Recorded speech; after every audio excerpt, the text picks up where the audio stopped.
I'm going to take you on a journey into the human imagination. Back to a time when the values and ideas and dreams of the modern world were born. 200 years ago, monarchy was falling to the power of people's revolutions. Industry and commerce were becoming the driving forces of existence. And advances in science were changing the way life itself was understood. Artists all over the world were inspired by these times of dramatic change. In Britain, a group of poets and novelists pioneered an alternative way of living and of looking at the world. Among them were John Keats, Lord Byron, and Percy Bysshe Shelley. The enduring power of their writing haunts us to this day and inspires us still with visions of eternity.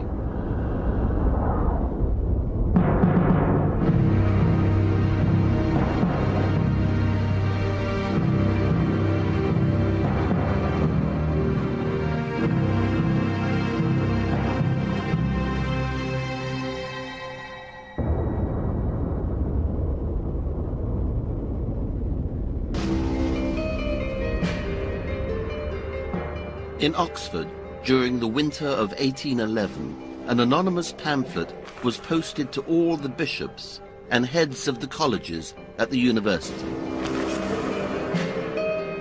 The pamphlet was entitled "The Necessity of Atheism." It proclaimed that without proof of the existence of God, it was nonsense to believe in him.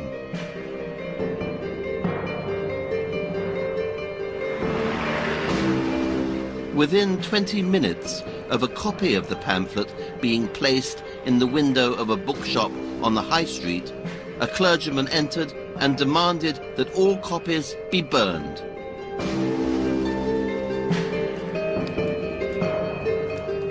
The writer was committing blasphemy, a crime punishable with imprisonment. He was attacking the very foundations of European civilization.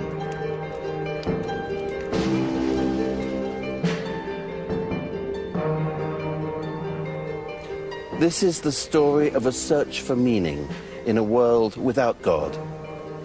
Around the turn of the 18th century, revolutions had broken open the conventional social order. Everything seemed possible. And in the way they lived, the way they loved, and the way they died, the Romantics were to define the way we live now.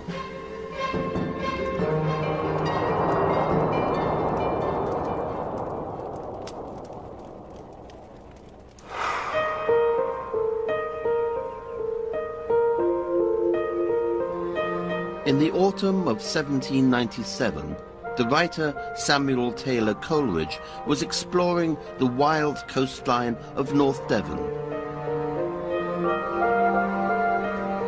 He came upon this enchanted vale around the tiny Culbourne church.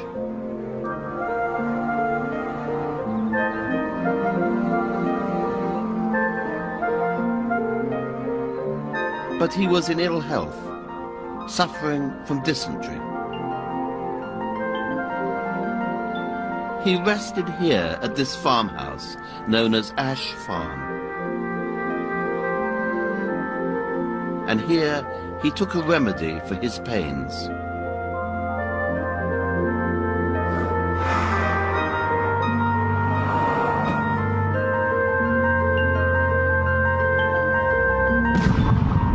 This drug was to be the source of some of the most remarkable lines of poetry in the English language.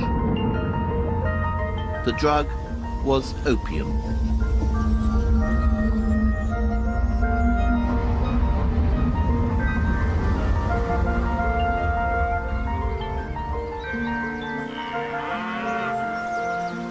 As he sat in the warm sunshine outside this farmhouse, Coleridge lapsed into sleep.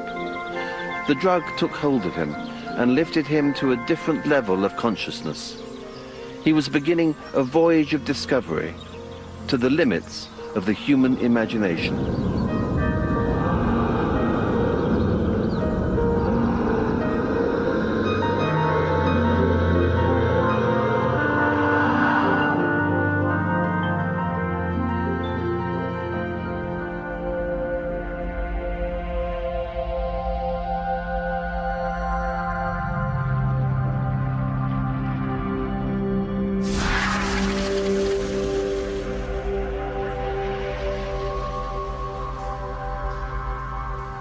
In Xanadu did Kubla Khan a stately pleasure dome decree, where Alph, the sacred river, ran through caverns measureless to man, down to a sunless sea. So twice 5 miles of fertile ground, with walls and towers were girdled round, and there were gardens bright with sinuous rills, where blossomed many an incense-bearing tree. And here were forests ancient as the hills, enfolding sunny spots of greenery.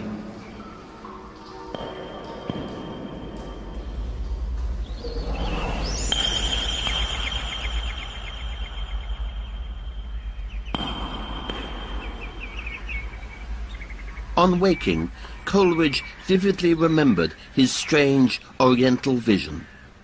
He instinctively put pen to paper to recount it in a poem. Caverns measureless to man, down to a sunless sea. So twice 5 miles of fertile ground, with walls and towers were girdled round. And there were gardens bright with sinuous rills, where blossomed. So twice 5 miles of fertile ground. But after writing down a few lines, he was interrupted by a visitor from the local village of Porlock. Later, when he sat down to write, he had lost the vision. I still retained some vague recollection of the general purport of the vision. Yet with the exception of some 8 or 10 scattered lines and images, all the rest had passed away. Like the images on the surface of a stream into which a stone has been cast. The importance of this poem lies not only in the enchanted words themselves. The poet was most fascinated by the way the vision presented itself to him, and tormented by the frustrating nature of its demise. The mind was a mystery, which Coleridge wished to solve.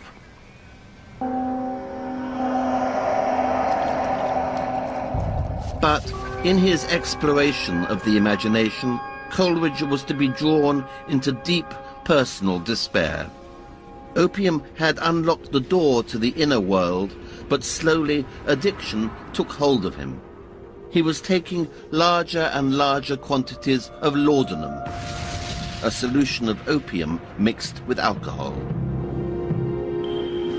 Beware, beware, his flashing eyes, his floating hair. Weave a circle round him thrice, and close your eyes with holy dread, for he on honeydew hath fed, and drunk the milk of paradise.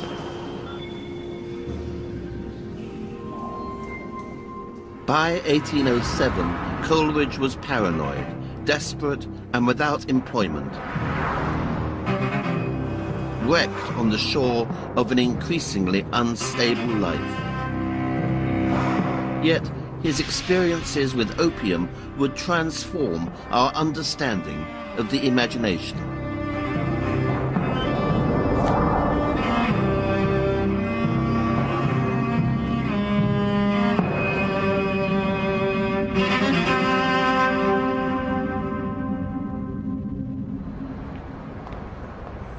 At the time, though, many suspected that he had gone insane. Such strange visions would not be tolerated. The world was becoming increasingly reliant upon the laws of science. In the late 18th century, pioneering anatomists looked at the body in order to understand the secrets of life.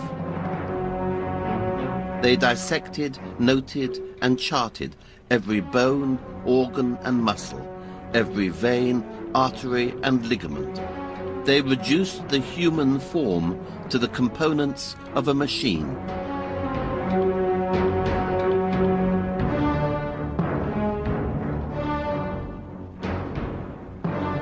For the Romantics, anatomy was an empty and purposeless pursuit.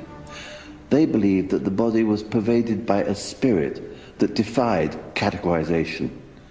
It was an infinite and eternal power that manifested itself in the form of imagination. It could not be charted or understood in scientific terms.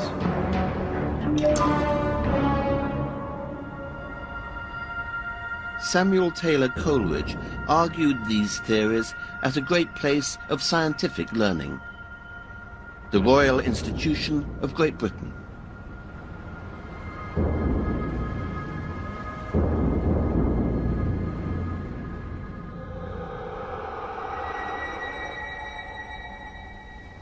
The imagination I hold to be the living power and prime agent of all human perception,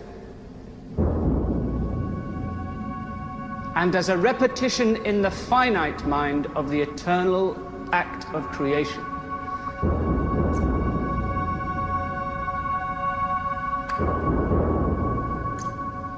A poet, described in ideal perfection, brings the whole soul of man into activity.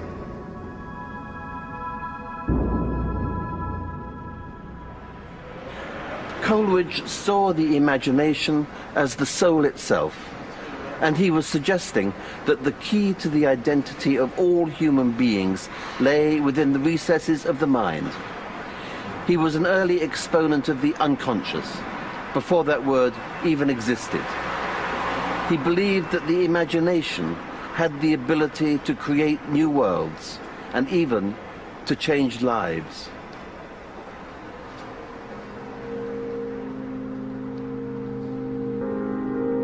New theories of the imagination and of anatomy saw the world in very different ways, but they both implied that God and religion were not at the center of existence.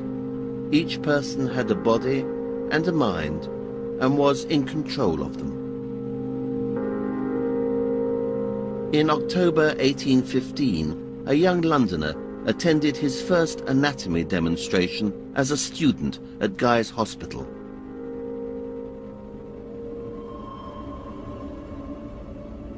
His name was John Keats.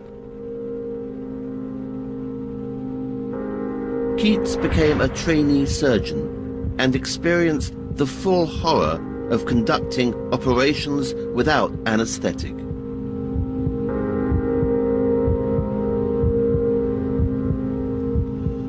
On one occasion, as his knife cut through the flesh of a patient who was pinned down, screaming on the table, Keats's sympathetic imagination overwhelmed him.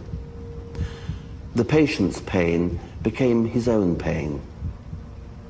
This experience would change the course of Keats's life.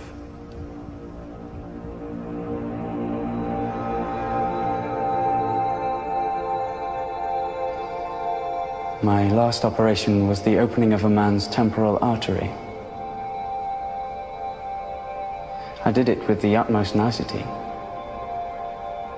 But reflecting on what passed through my mind at the time, my dexterity seemed a miracle. And I never took up the lancet again.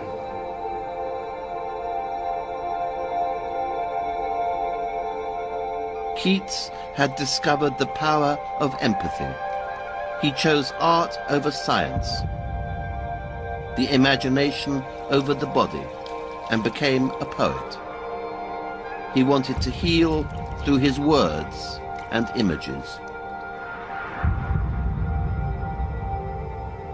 A poet is a sage, a humanist, physician to all men.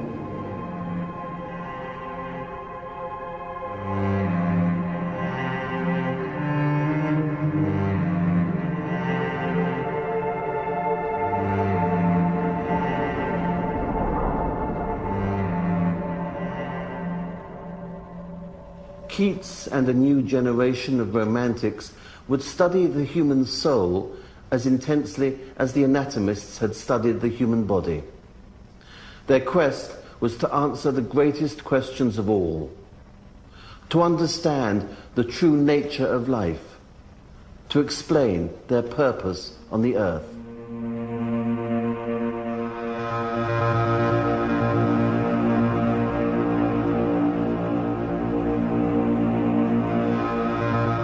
For centuries, people had sought meaning in their lives by believing in God, in heaven and in hell.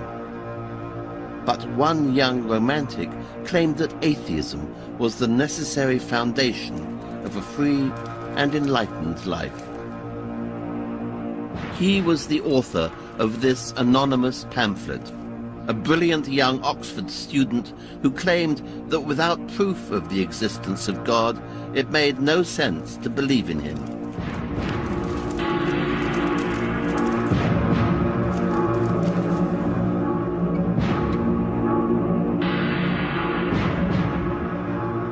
The author's name was Percy Bysshe Shelley.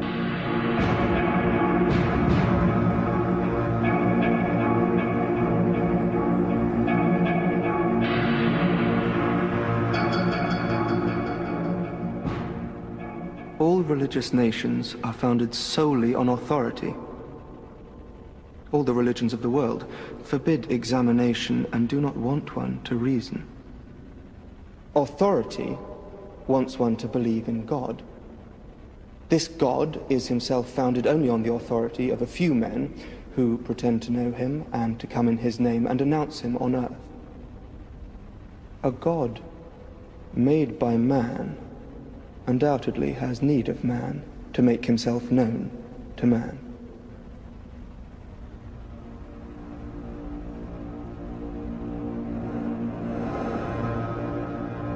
On the 25th of March, Shelley heard a knock on his door. Within moments, he was hauled up in front of a university committee and expelled from Oxford. Free of God and the moral constraints of religion, Shelley was able to recreate himself. In pursuit of self-knowledge and self-fulfillment, he became a pioneer in new ways of living, not least in the way he loved women.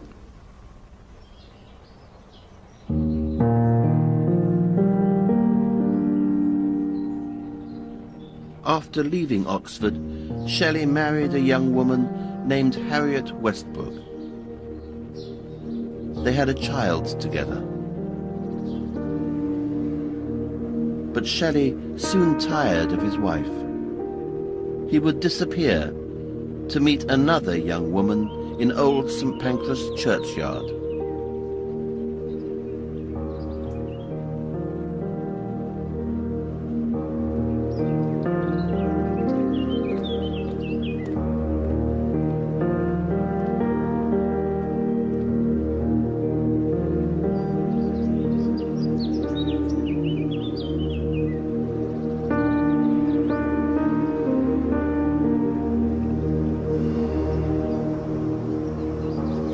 This new love was called Mary.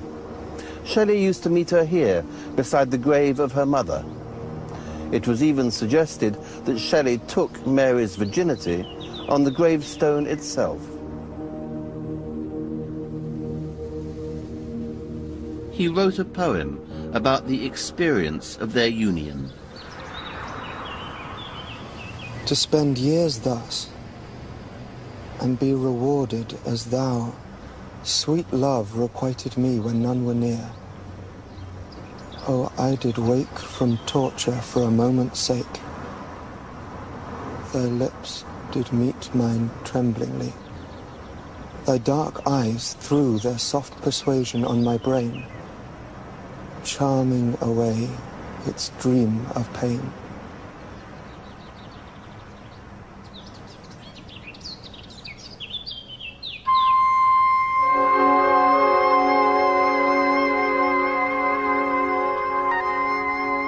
Shelley also wrote a surprising but honest letter to Harriet, his wife.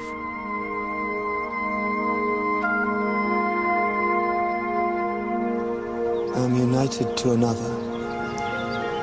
You are no longer my wife. Perhaps I have done you injury, but surely most innocently and unintentionally in having commenced any connection with you.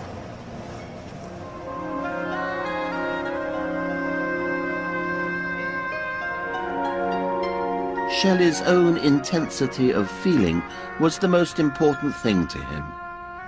He was relentless in the pursuit of self-gratification and self-knowledge.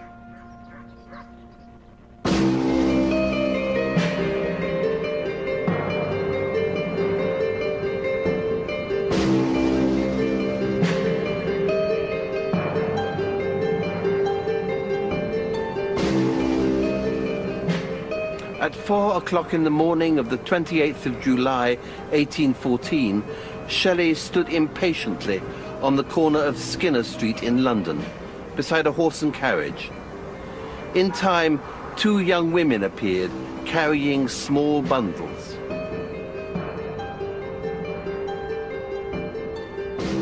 Shelley's lover Mary and her stepsister Claire Clairmont were running away with him to the continent.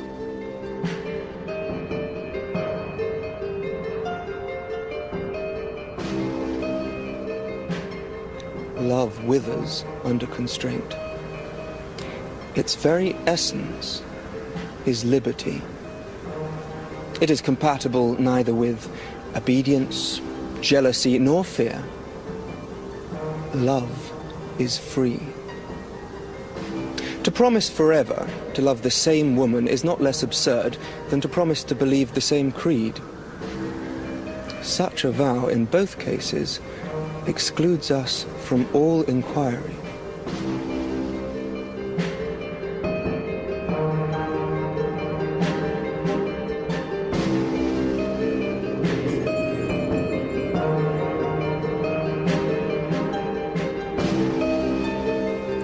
Shelley sought liberty in the way he loved.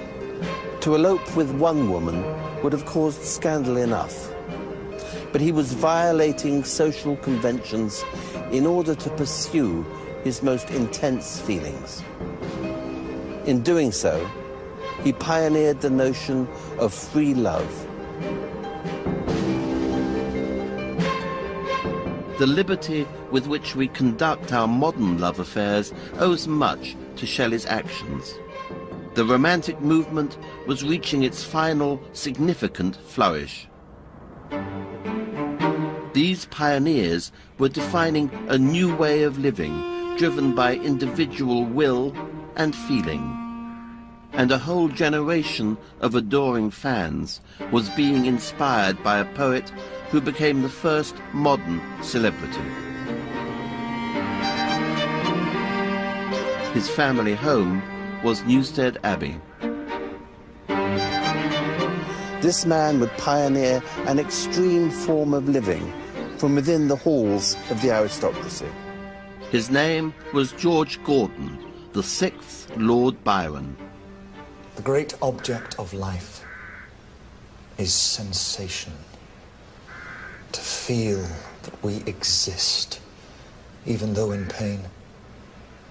It is this craving void which drives us to gaming, to battle, to travel.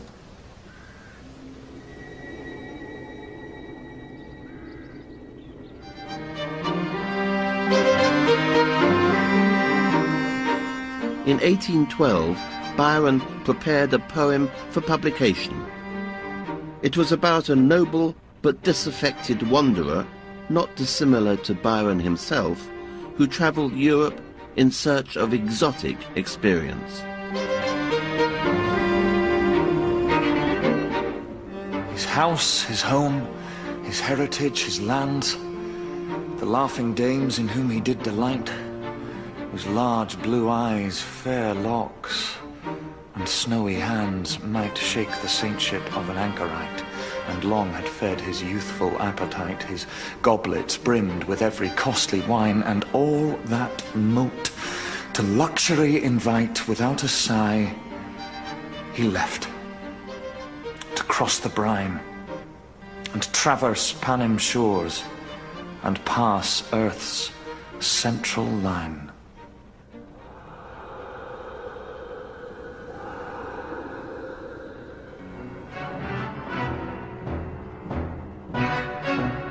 Childe Harold was a sensation and became an instant bestseller. Byron awoke the next morning to find himself famous. He was about to make a decision that would help to define our modern world. He chose to embrace celebrity, to live his life in public. This was his way of giving meaning to his own existence. In this new world without God, Byron was worshipped by his fans. There is a fire and motion of the soul which will not dwell in its own narrow being, but aspire beyond the fitting medium of desire, and but once kindled, quenchless evermore, preys upon high adventure, nor can tire of aught but rest, a fever at the core, fatal to him who bears, to all who ever bore.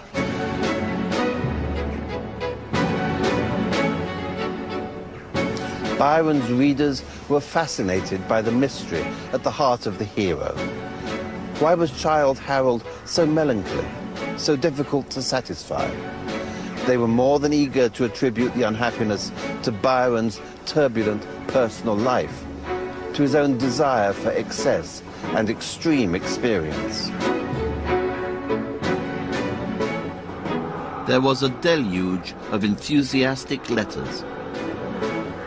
My dear Lord Byron, I am a poor country girl that has not the happiness of knowing you, but I admire you so very, very much that you must excuse this madness. Should curiosity prompt you, and should you not be afraid of gratifying it by trusting yourself alone in the Green Park at 7 o'clock this evening? Upon perusing Childe Harold, I became, as it were, animated by a new soul, alive to wholly novel sensations. When you see anybody in ecstasies, think of your eternally devoted Sophia Louisa MacDonald.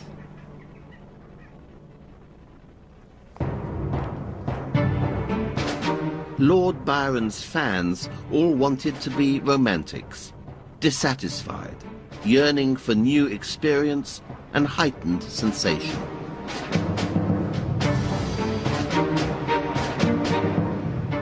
And Byron could not help but act upon many amorous proposals.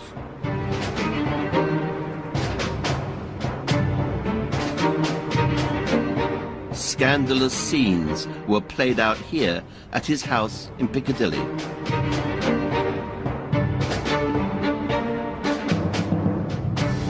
On the 2nd of February 1816, Byron received a message from his wife's legal representatives.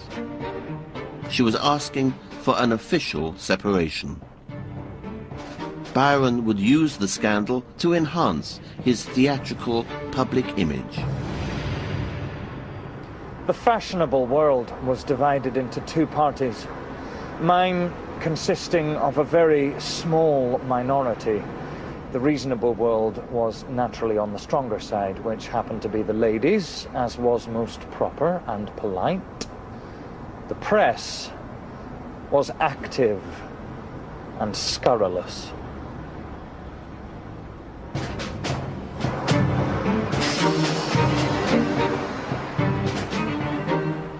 London was filled with rumours about Lord Byron.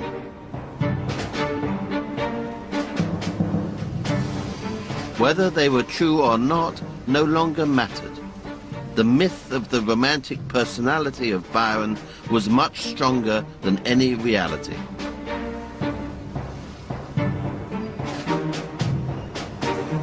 It was alleged that he was having sexual relations with his half-sister, Augusta. The charge of incest would have destroyed him. But the greatest danger of scandal was that he would be publicly accused of homosexuality. Even if it were mentioned in court, it would consign him to utter ruin and degradation.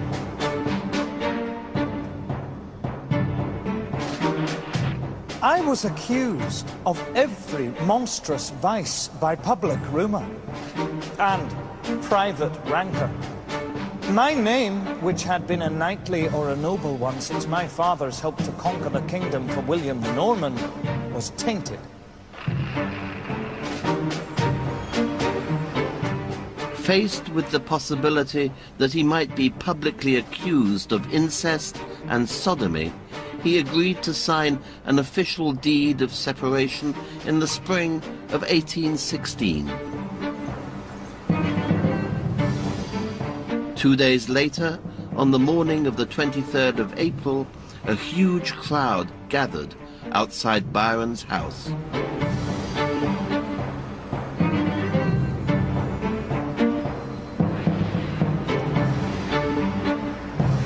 The crowd was hungry for a glimpse of the celebrated man and to witness another turn in the sensational story that was unfolding. Byron was afraid that he might even be lynched when he left the house. He fought his way through the crowds to his carriage and fled from England, never to return. Byron wandered Europe, pursued by scandal and dispossessed.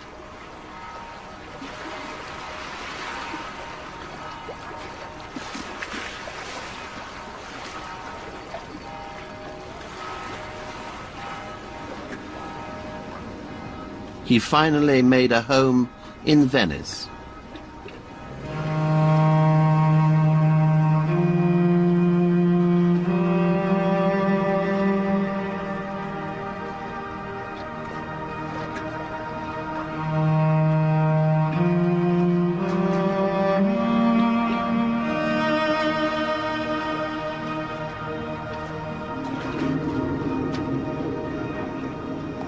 I felt that if what was whispered and muttered and murmured was true, I was unfit for England. If false, England was unfit for me. I withdrew, but this was not enough. His writing continued to perpetuate the romantic myth that surrounded him. In other countries, in Switzerland, in the shadow of the Alps and by the blue depths of the lakes, I was pursued and breathed upon by the same blight. I crossed the mountains, but it was the same. So I went a little farther and settled myself by the waves of the Adriatic, like the stag at bay who betakes him to the waters.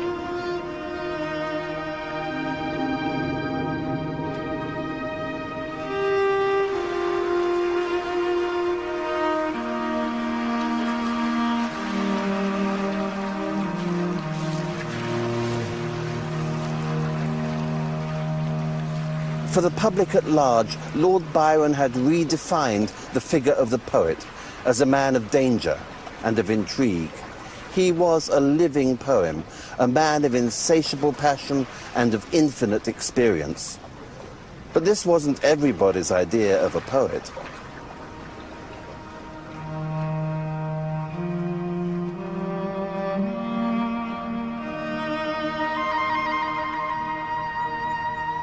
A poet is the most unpoetical of anything in existence, because he has no identity. He is continually informing and filling in some other body. As to the poetical character itself, it is not itself. It has no self. It is everything and nothing.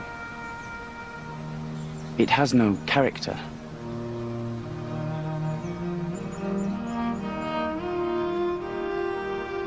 Keats believed the genius of the poet lay in the transcendence of the ordinary self, in the loss of identity.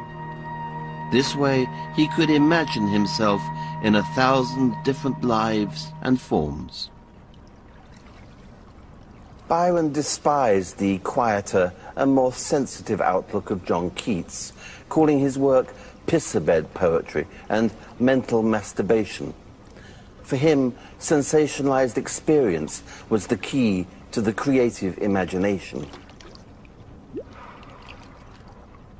Byron was unpretentious about his own writing. It may be bawdy, but is it not life?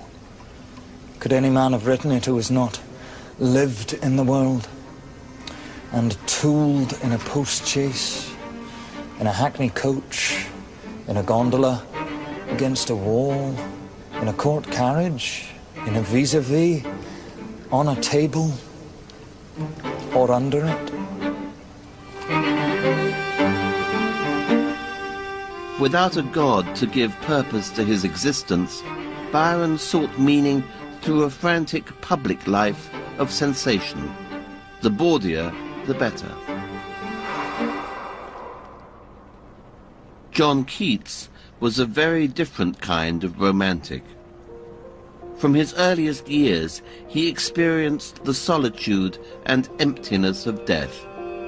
But through them, he reached towards beauty and meaning. On the 15th of April, 1804, the first in a long line of tragedies that would affect his life occurred here on City Road in London. Keats was only 8 years old.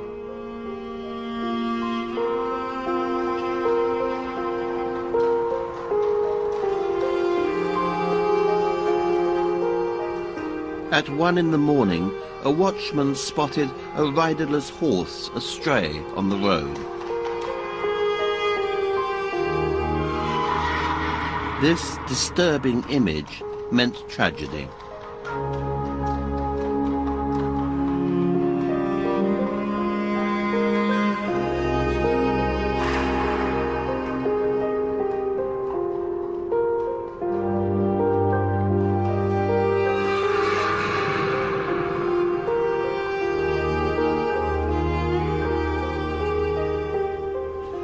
The watchman ran up the street, and by the doorway of the nearby chapel, he discovered the body of a man prostrate on the pavement.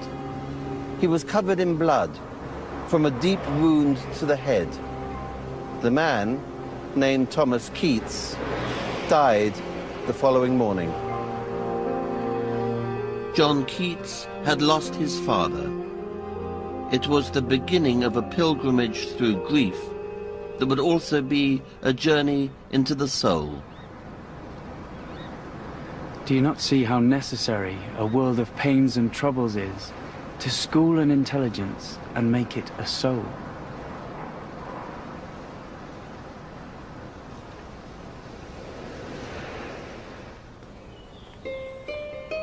By the time Keats was 23, he had witnessed the deaths of his mother and his brother, and he suffered from fits of depression.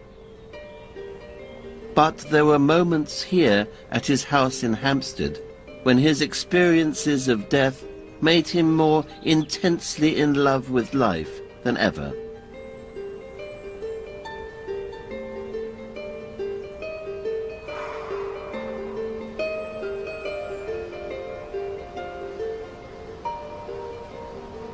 How astonishingly does the chance of leaving the world impress a sense of its natural beauties on us.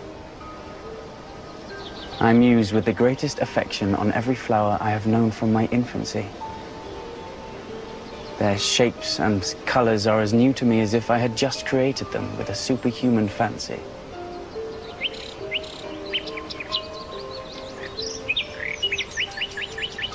Thou wast not born for death, immortal bird. No hungry generations tread thee down. The voice I hear this passing night was heard in ancient days by emperor and clown.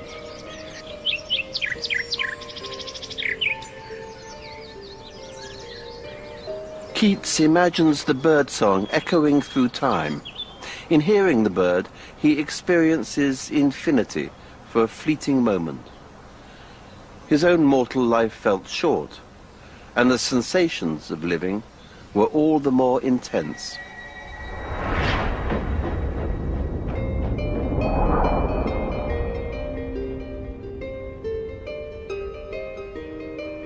Adieu.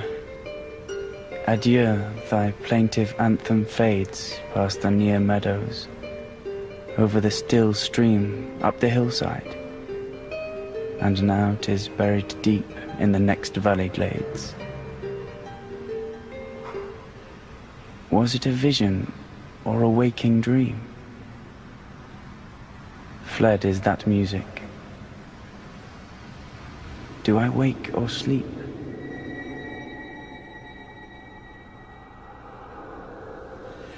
Images of dream and reality, of life and death, haunt this poem as they haunted Keats's being.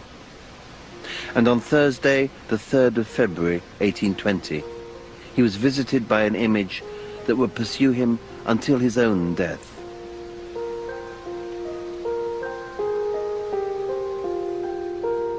Keats returned to Hampstead from town on a bitter night. Even though he was suffering from a cold, he had taken a cheap seat exposed to the elements on the top of the coach. His friend, Charles Brown, later caught sight of him staggering home. Quickly, Brown realized that he was severely ill and rushed him to bed in this room.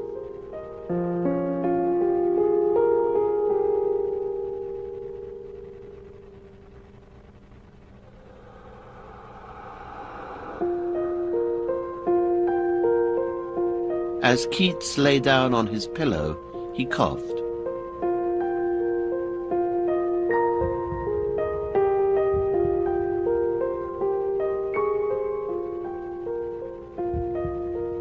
I know the color of that blood. It is arterial blood. I cannot be deceived in that color. That drop of blood is my death warrant. I must die.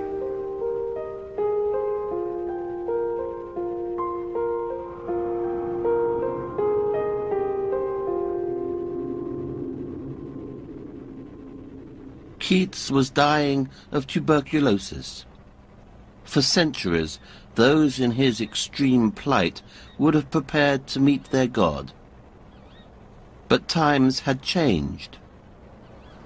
This new generation of romantic poets was pioneering a life many people choose to live now, guided by individual will and desire, without belief or allegiance to any god. But this meant that the prospect of death could become terrifying.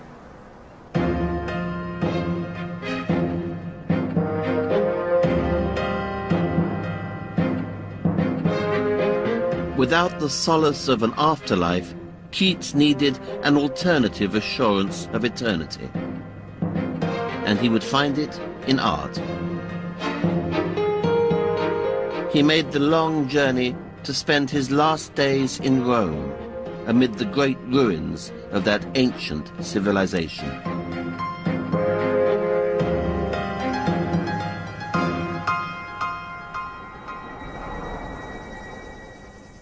What little town by river or sea shore, or mountain built with peaceful citadel, is emptied of this folk, this pious morn?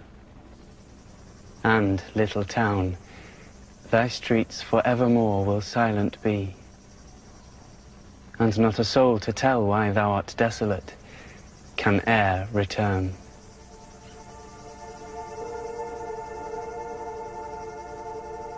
Ancient ruins further intensified Keats's sense of mortality. He would be alive for only a fraction of the time that these great works had existed. But with this came a sense of liberation. O Attic shape, fair attitude, with breed of marble men, with maidens overwrought, with forest branches and the trodden weed. Thou, silent form, dost tease us out of thought as doth eternity, cold pastoral. When old age shall this generation waste, thou shalt remain, in midst of other woe than ours, a friend to man, to whom thou sayest, beauty is truth, truth beauty. That is all ye know on earth, and all ye need to know.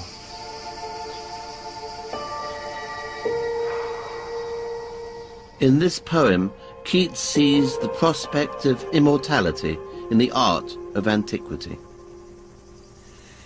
Ancient ruins were the only human achievements that could transcend the destructive process of time and give eternal fame to their creators. If a poet could achieve such works of genius too, he might live forever, his emotions enduring within his words.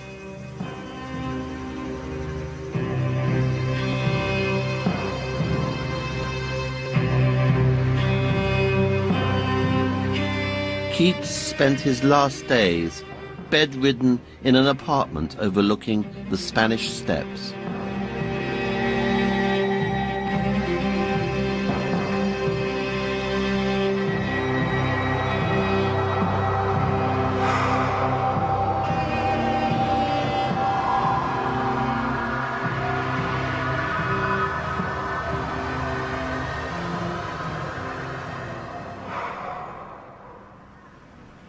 Darkling, I listen, and for many a time I have been half in love with easeful death, called him soft names in many a mused rhyme, to take into the air my quiet breath. Now, more than ever, seems it rich to die, to cease upon the midnight with no pain.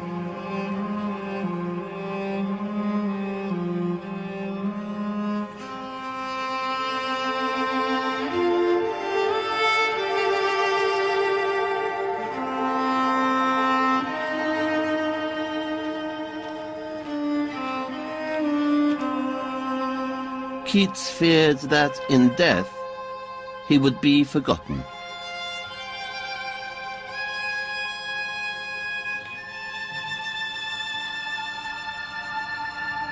If I should die, I have left no immortal work behind me. Nothing to make my friends proud of my memory. But I have loved the principle of beauty in all things. And if I had time, I would have made myself remembered.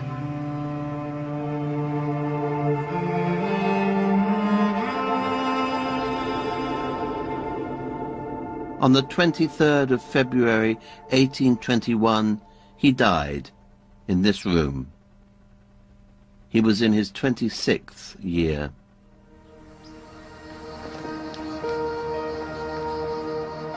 In his last hours, Keats thought that his quest for immortality had failed. He was buried in Rome 3 days after his death.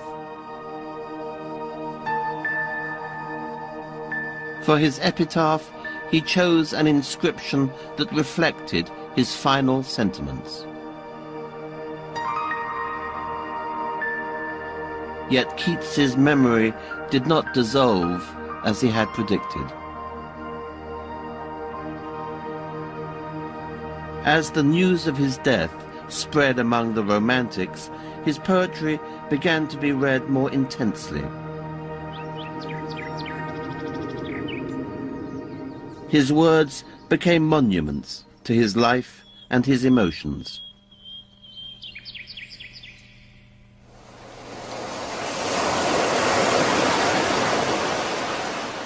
Two months later, word of Keats's death reached a friend who was travelling along the Italian coast.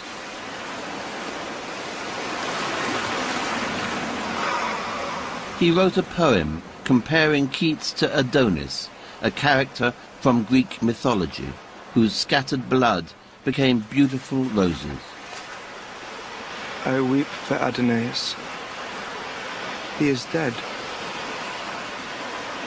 Oh, weep for Adonais, though our tears thaw not the frost which binds so dear a head. And thou, sad hour, selected from all years to mourn our loss, rouse thy obscure compeers and teach them thine own sorrow. Say, with me died Adonais. Till the future dares forget the past, his fate and fame shall be an echo and a light unto eternity. For Shelley, Keats was a new Adonis. His suffering had inspired sublime poetry. In these verses, Shelley suggests that Keats was too sensitive, too rare to survive the troubles of the world. Death and poetic genius became inseparable. But death gave the poet a new kind of divinity in a new kind of heaven. Shelley was creating the first secular icon. He was pioneering a new kind of worship that continues to this day.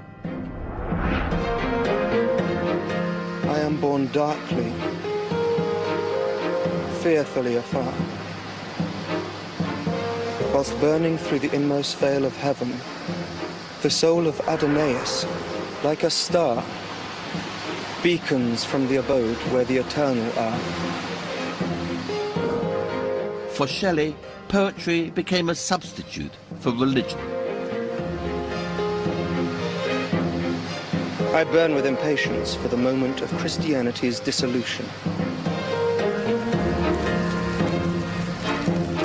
There is a great and spiritual force to put in its place. Poetry is something divine. It is the center and circumference of all knowledge.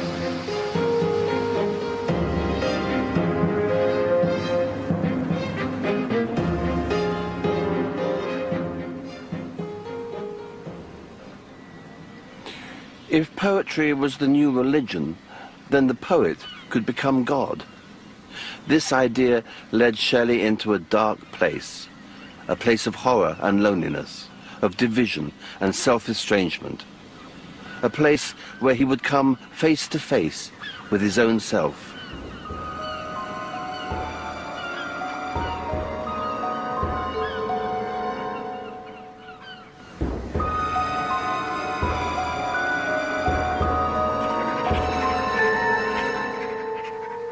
On the 27th of April, 1822, Shelley and Mary, together with some friends, had travelled to an isolated villa in the fishing village of San Terenzo, in the Bay of Lerici.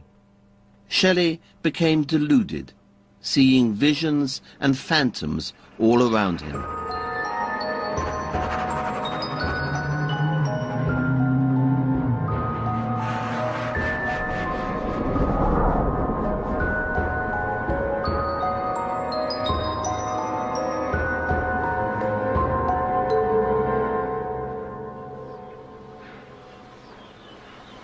I was walking upon the terrace when I quite distinctly saw the image of myself, the same in every particular, walking towards me.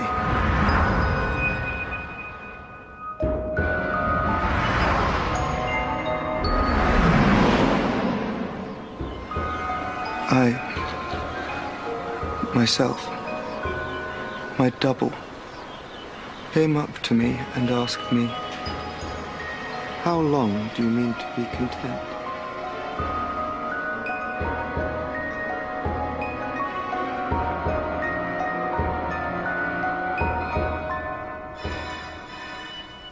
Shelley was questioning the worth of his own earthly existence. He was telling himself that only in death would he become a true immortal, a true poet. He was being haunted by his own ideas.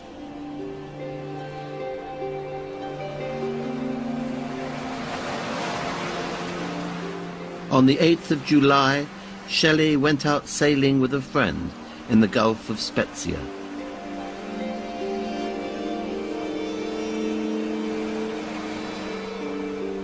They were sailing in the boat Don Juan that had been named after one of Byron's poems. That day, a storm blew up in the southwest. The boat never came back.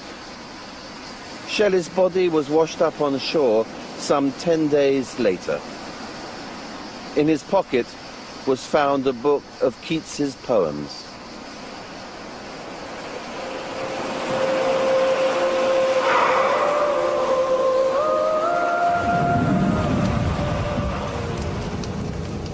The corpse was burned on the beach by Lord Byron and a group of friends.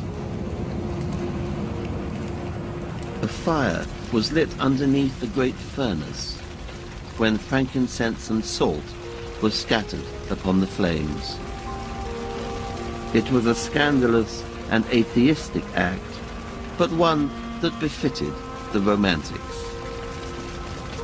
Byron and the other mourners maintained that the heart was not consumed. When one of them snatched it out of the flames, it remained intact. It was preserved and wrapped in a manuscript of Adonais, his great elegy to poetic genius.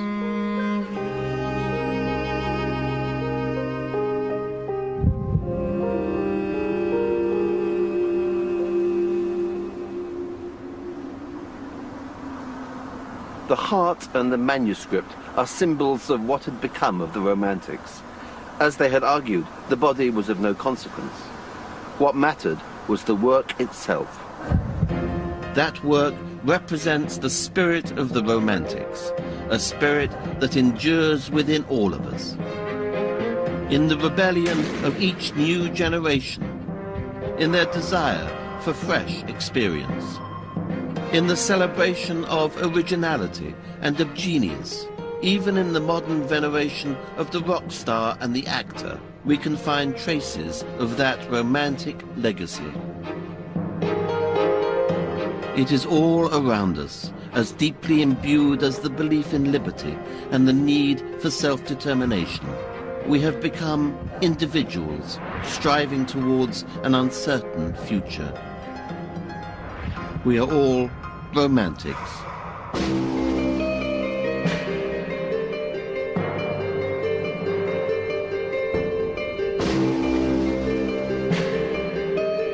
Find out more about some of the poets and poems featured in this series with a free booklet from the Open University. To order, call 0870 900 0311.